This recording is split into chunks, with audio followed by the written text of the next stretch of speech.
Samantala, paano nga ba natin mapapangalagaan ang ating mga sasakyan ngayong summer? Alamin po natin yan live sa report ni Love Anuver. Love? Oo nga. Ayan mga kapuso, tuwing tag-init, talaga namang nakaka-apekto ito sa kondisyon ng ating mga sasakyan. Kaya ngayong umaga, nakakasama natin si Mr. Marvin Lim para nga po magtatanong kung ano may tamang pag-aalaga ng ating mga sasakyan ngayong pong summer. Good morning, Marvin! Maraming salamat sa pag-accommodate po sa amin dito. Unang-una, Marvin, ano yung mga problemang kinakaharap ng mga sasakyan tuwing tag-init? Ano yung mga usual na nangyayari sa kanya?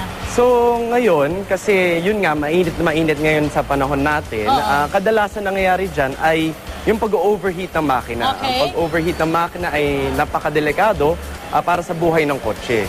Isa rin dyan nangyayari, pwede rin mag-breakdown ang ating aircon. Okay.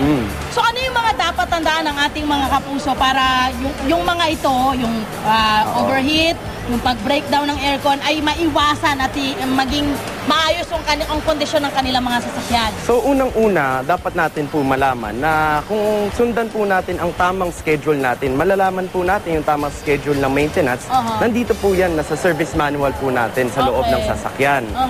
So dyan, unang-una, i-check po natin yung engine oil natin kapag nasa tamang level. Opo. So yung mga tubig, does it affect yung level meron of water? rin po, oo. Pero unang-una talaga, yung engine oil. Ayan, dito, ganun, i-check po natin yung level po niyan, kung tama po ba. At yung kulay po ng oil, kung hindi siya pwede maitim. Opo. Ang advisable po talaga, kada 5,000 kilometers po, pinapalitan na po yung oil para hindi po mahirapan yung makina. Okay. So yung engine natin, kailangan ba ng panong linis? Ano ba to? Kailangan bang... Meron rin po yun. Okay. Dapat makikita nyo dito, itong makina na po, hindi pa po nalilinis to. Oo nga. Oo nga, napakadumi pa po. na. So, ito dapat ang hindi po natin sundan. So, regularly, once siguro, kada 2 buwan, linisin po natin makina natin para hindi po siya magkaroon ng alikabok, para hindi rin uminit lalo. Parang guilty yata ako doon. Lalo na pag mahabaan yung biyahe. Opo, diba? opo.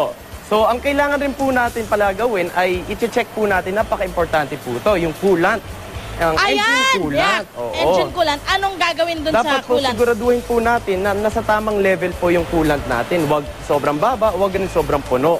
So, ito po yung ano bang mangyayari if ever na parang nagkaroon ng problema sa paglalagay ng coolant or kulang or nasobrahan? Anong posibleng pang mangyari sa posible po hindi na po under masyado yung radiator. Pag hindi na po umandar yung radiator, doon po nag-overheat na yung makina. Ayun. So, yan po yung lalagyan na coolant. Okay. So, meron rin tayong, ma'am, isang test na magandang-maganda para at least malaman po natin kung gumagana ba talaga yung radiator fan.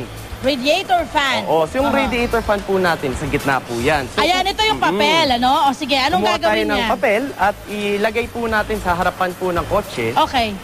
Makikita niyo po, ma'am, na humihigop po ng papel. So, ibig sabihin yan po, umaandar po yan ng mabuti. Ng maayos. Oo. So, pag hindi yan dumikit, may problema. Opo.